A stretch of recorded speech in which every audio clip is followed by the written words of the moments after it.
మనం నిత్యం దీపం పెట్టిన తర్వాత ఈ ఒత్తులు ఉంటాయి కదండి, ఆ ఒత్తులని ఎక్కడ పడితే అక్కడ ఇష్టం వచ్చినట్టయితే పాడేయొద్దు. ఎందుకంటే అలాగా దేవుడు పూజ చేసిన ఫలితం కూడా ఉండదటండి. ఈ విధంగా అన్నీ ఒక్కసారి నేను అంటే 3 రోజులకోసారి, 4 రోజులకోసారి ఈ విధంగా అయితే నేను కాల్చేస్తానండి. ఒక చోట వేసి అన్ని ఒత్తులు ఒక కుండలో ఉంచి ఈ విధంగా కొంచెం పచ్చకర్పూరం వేసి ఈ విధంగా నేను అంటించేసి మొత్తం ఒత్తులన్నీ కూడా అంటుకుపోయే వరకు కూడా మనం ఉంచాలి. బయట అవి పాడేయకూడదు, తొక్కకూడదు కూడా ఎవరును. లేదు అంటే గోదావరిలో ఎక్కడైనా పడేయాలి. అంత ఎక్కువే ఉండవు కదా, చిన్న చిన్నవే ఉంటాయి. 3 రోజులకి 4 రోజులకి ఈ విధంగా మొత్తం అన్నీ అంటుకుపోతాయండి. ఈ విధంగా చేస్తే సరిపోతుందండి.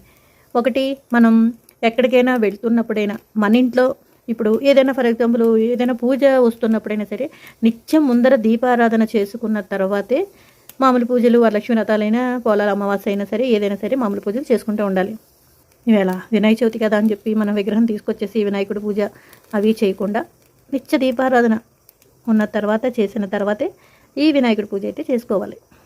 ఇది అందరికీ తెలియదు అని కాదు, తెలియని వాళ్ళకి మాత్రమే చెప్తూ ఉంటాను నేను. చెప్తున్నానండి.